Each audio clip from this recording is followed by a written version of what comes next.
In this tutorial, I'll show you how to duplicate a component to a new file in Figma.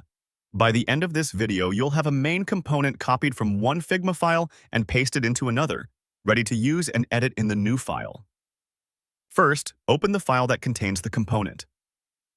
From your Figma workspace, click into the file where the original component lives. Wait for the canvas to load so everything is visible. Next, select the main component, not just an instance.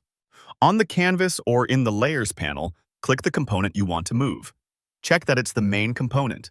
In Figma, a main component shows a filled purple diamond icon next to its name, and the right sidebar will label it as a main component.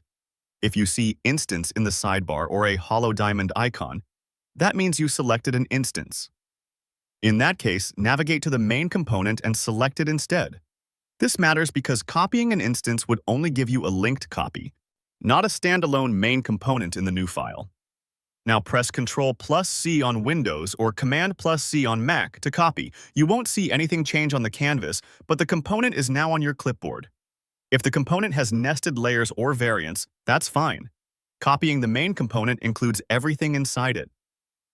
Open the new Figma file. Switch to the file where you want this component to live.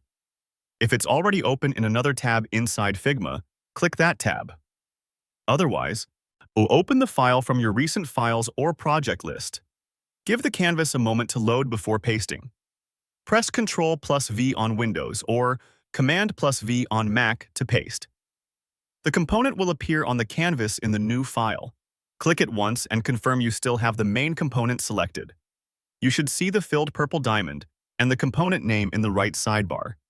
That confirms it's now a main component in this file, not just a reference to the original. From here, you can drag it to position and use it like any other component in the file. If you pasted more than once by accident, simply undo or delete the extra copies. This won't affect the original file. At this point, the component is fully duplicated into the new file. Any edits you make to this main component here will apply to its instances in this file only, which is exactly what you want when you move a component to a new location. If you need to paste again, repeat the same copy and paste steps. Just make sure you always copy the main component from the source file. That's it.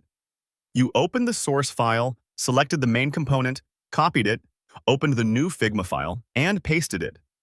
Your component is now duplicated into the new file and ready to use. For more step-by-step tutorials like this, subscribe and check out the other guides available on the channel.